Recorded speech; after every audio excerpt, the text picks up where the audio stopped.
ஆத்தூருடைய முக்தீஸ்வரர் கோவில்ல நவராத்திரி திருவிழா எப்படி ஆரம்பிச்சது, நவராத்திரியுடைய முதல் நாள் என்னெல்லாம் நடந்துச்சுன்றத பத்தி தான் இந்த வீடியோ. முக்தீஸ்வரர் கோவிலுக்கு வந்தாலே மானஸ்விய நிட்சனும் இங்க இருக்கிற பசு மடத்துல 10 நிமிஷமாவது கண்டிப்பா செலவு பண்ணுவாங்க. 2 பேருக்குமே இங்க இருக்கிற பசுக்கள் மேல அவ்வளவு பிரியம். அந்த பசுக்களுக்கும் மானஸ்வியையும் நிட்சனையும் ரொம்ப பிடிக்கும். குழந்தைகளுக்கும் பசுக்களுக்கும் இடையே இருக்கிற அந்த பரஸ்பர அன்பு இந்த வீடியோஸ பார்க்கும் போதே உங்களுக்கு புரியும் நினைக்கிறேன். நவராத்திரியுடைய முதல் நாள் உபயதாரர்களுக்கான பிரசாதம் ரவா கேசரி. அத பிரியா எப்படி பண்றாங்கன்றத இப்ப பாக்கலாம். நெய்யும் எண்ணெயும் சேர்ந்த கலவையில முதல்ல முந்திரி பருப்பை நல்லா வறுத்து எடுத்துக்கிட்டாங்க. முந்திரி பருப்பை நல்லா பொன்னிறமா வறுத்ததுக்கு அப்புறமா அதுல 1/2 கிலோ ரவை சேர்த்தாங்க. ரவையையும் நல்லா வறுத்துடணும்.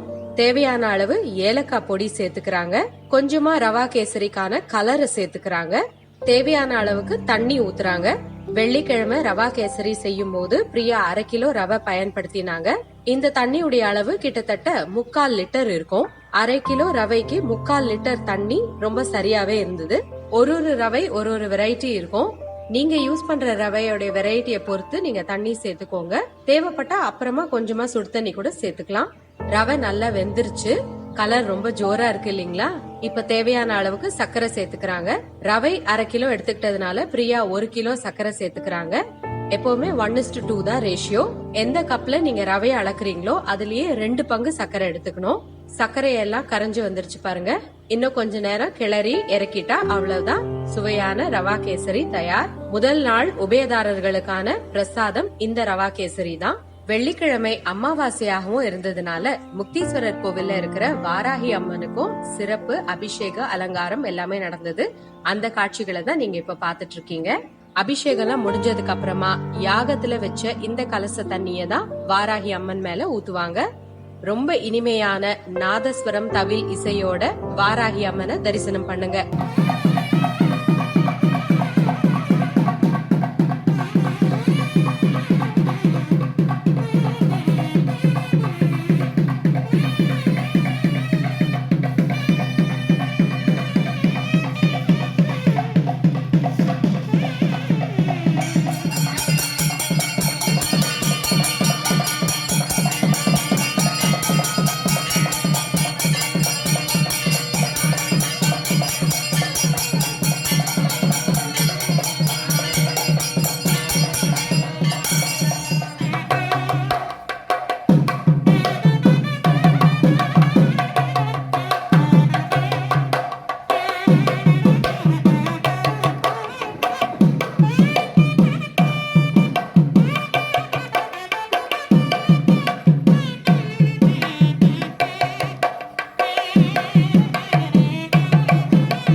எப்பவுமே முக்தீஸ்வரர் கோவில்ல எந்த விசேஷம் நடந்தாலும் இந்த வித்வான்கள் தான் வந்து வாசிப்பாங்க. ரொம்ப நல்லா வாசிப்பாங்க. இது வரைக்கும் நீங்க கேட்ட இந்த இசையை வச்சு நீங்க கண்டுபிடிச்சிருப்பீங்க. இப்ப ஐயர் எல்லார் மேலயும் கலச தண்ணி தெளிச்சிட்டு வராரு. முக்தீஸ்வரர் கோவிலுடைய எக்ஸ்டீரியர் வியூ இதுதான். நவராத்திரிக்காக சீரியல் லைட்ஸ் எல்லாம் போட்டு எவ்வளவு அழகா இருக்கு இல்லையா? வாராகி அம்மனுக்கு இப்போ அலங்காரம் நடந்துட்டு இருக்கு. திரை மூடி இருக்கு பாருங்க. அலங்காரம் முடியறதுக்காக தான் எல்லா பக்தர்களும் காத்துட்டு இருக்காங்க. அலங்காரம் எல்லாம் முடிஞ்சிடுச்சு. அமாவாசை சிறப்பு அலங்காரத்துல வாராகி அம்மனை இப்ப தரிசனம் பண்ணுங்க. எல்லார்கிட்டையும் சங்கல்பம் ஐயர் வாங்கிட்டு வந்ததுக்கு அப்புறமா தீபாராதனை காட்டப்பட்டது. வெள்ளிக்கிழமை சாயங்காலம் முழுவதும் முக்தீஸ்வரர் கோவில்ல இந்த நாதஸ்வர தவில் இசை நிரம்பி இருந்தது. எல்லா பக்தர்களுடைய மனசும் நிறைஞ்சு இருந்தது.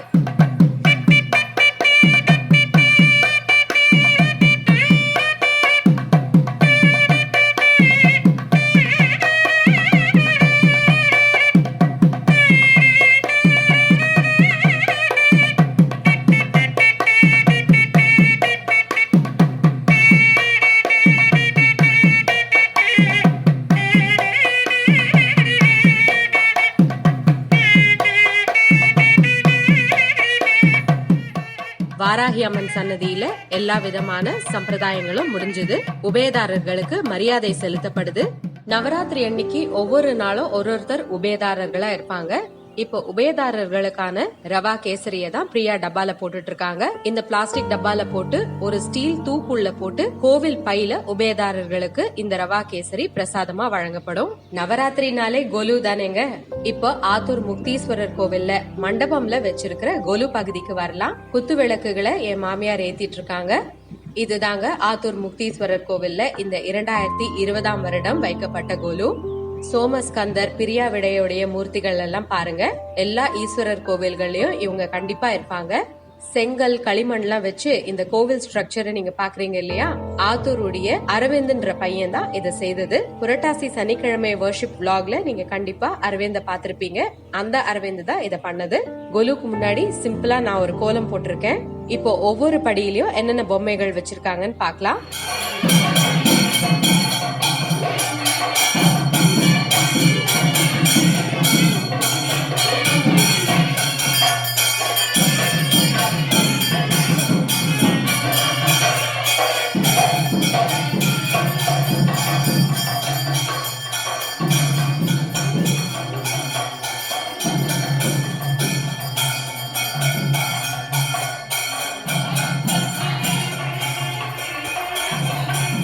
இப்போ அகண்ட தீபம் ஏத்துறதுக்கான சாங்கியங்கள் துவங்கிடுச்சு.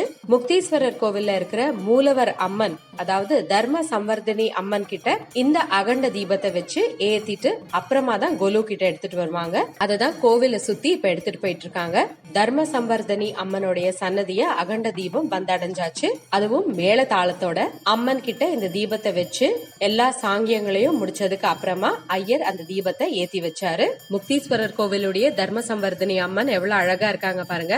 இப்போ உபயதாரர் ஏற்றப்பட்ட அந்த அகண்ட தீபத்தை கொலு கிட்ட எடுத்துட்டு போயிட்டு இருக்காங்க. அம்மன் சன்னதியில வைக்கப்பட்ட கலசத்தையும் எடுத்துட்டு போய் கொலு படியுடைய உச்சத்துல வச்சிடுவாங்க.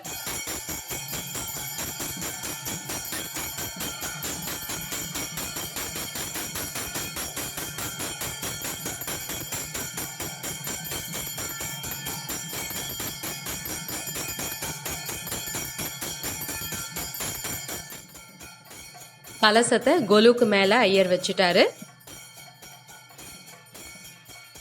கலசத்துக்கான பூ மாலையும் சாத்துறாரு.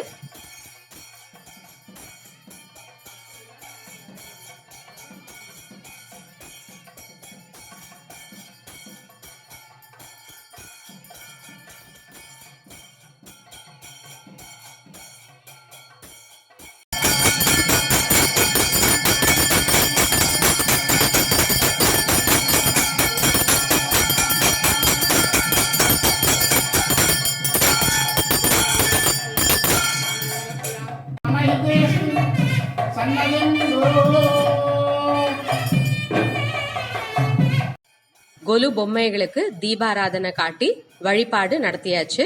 இப்ப அடுத்த முக்கியமான கட்டத்துக்கு வரும். நவராத்திரியுடைய முதல் நாளான அக்டோபர் 16 வெள்ளிக்கிழமை உற்சவர் அம்மனுக்கு துர்கை அலங்காரம் செய்திருந்தாங்க. இப்ப திரைய விலக்கிட்ட அப்புறமா முதல் தீபாராதனைய அவங்களுக்கு காட்டுறாங்க. அம்மனுக்கான திருஷ்டி எல்லாம் விலகி போகணும்னு ஐயர் தேங்காய் சுத்தி உடைக்கிறாரு. துர்கை அம்மன் அலங்காரத்துல இருக்கிற உற்சவர் தர்ம சம்வர்தினி அம்மனை இப்ப ஊஞ்சல்ல கொண்டு வந்து போடுறாங்க.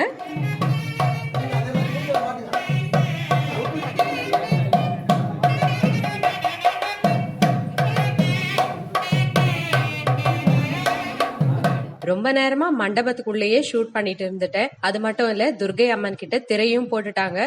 சரி, பசங்க 2 பேரும் என்னதான் பண்றாங்கன்னு பாக்க வெளியே வந்தேன். பசங்க 2 பேரும் ஆபீஸ் ரூம்ல இருந்தாங்க. நெட்ஷன் நல்ல வேலை, போன் பாத்துட்டு இல்ல. அங்க ஒரு சின்ன மர பிள்ளையார் வச்சிருக்கான் பாருங்க. என்ன அரேஞ்ச்மெண்ட் இதுன்னு கேட்டேன். சும்மா கடை மாதிரி அரேஞ்ச் பண்ணிருக்கேன், அதை சுத்தி டெக்கரேட் பண்றதுக்காக இந்த பென் காயின்ஸ் எல்லாம் வச்சிருக்கேன் அப்படின்னு சொன்னா. முக்தீஸ்வரர் கோவிலுடைய யாக குண்டத்துல இருந்து இந்த காயின்ஸ் எல்லாம் எடுத்துட்டு வந்தான்னு நினைக்கிறேன். இப்போ அவன் கடையில வச்சிருக்க பிள்ளையாருக்கு பூ தூவி அபிஷேகம் பண்றான். துர்கை அம்மனுக்கு திரை விலக்கப்பட்டு இப்போ தீப ஆராதனை காட்டப்படுது. தீப ஒளியில துர்கை அம்மனை பார்க்க ரொம்ப ஜோரா இருக்காங்க இல்லையா? ஜொலி ஜொலிக்கிறாங்க பாருங்க. அந்த அழகான கூந்தல், எலுமிச்சை மாலை, சிகப்பு புடவை எல்லாம் எவ்வளவு எடுப்பா இருக்கு பாருங்க. எங்க கண் முன்னாடியே துர்கை அம்மன் வந்து நின்னு காட்சி அளிக்கிற மாதிரி எங்க எல்லாருக்குமே தோணுச்சு. அவ்வளவு தெய்வீகமா இருந்தது அலங்காரம்.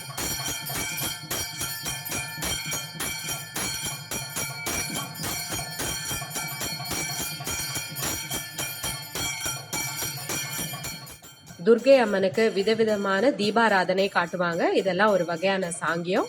இந்த விதவிதமான தீபாராதனை எல்லாம் பார்க்கும்போது நமக்கு ரசிக்கணும்னு தோணும்.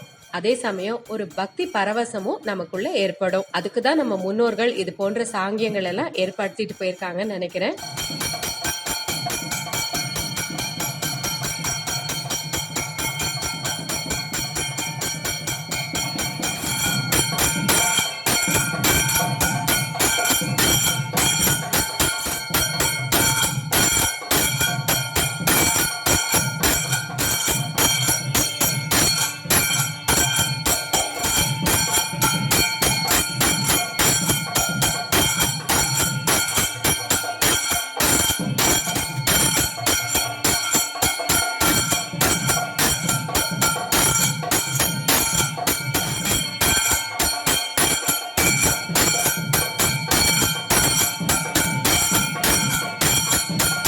எல்லா விதமான சாங்கியங்களும் முடிச்சதுக்கு அப்புறமா கடைசியா ஒரு தீபாராதனை காட்டினாங்க. இப்போ அம்மனுக்கு சாமரம் வீசிட்டு இருக்காங்க. ஊஞ்சல் ஆடியபடியே எங்க எல்லாருக்கும் அம்மன் அருள் பாலிச்சாங்க. பெண் பக்தர்கள் நிறைய பேர் இந்த மாதிரி லைனா வந்து துர்கை அம்மனுக்கு சாமரம் வீசிட்டு போனாங்க.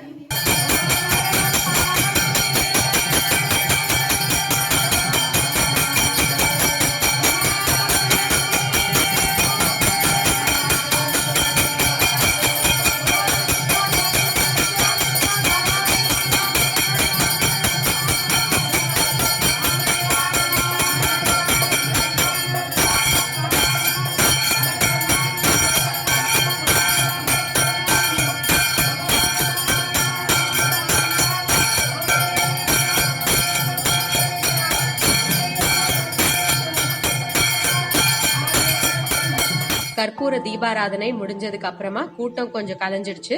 சோ மானஸ்வியையும் நிட்சனையும் ஆபீஸ் ரூம்ல இருந்து நான் கூட்டிட்டு வந்து துர்கை அம்மன் கிட்ட நிக்க வச்சு ஊஞ்சல ஆட்டி விட சொன்னேன். அதுக்கப்புறமா நானும் ஆசை தீர துர்கை அம்மனுடைய ஊஞ்சல ஆட்டி விட்டு அவங்கள வணங்கினேன்.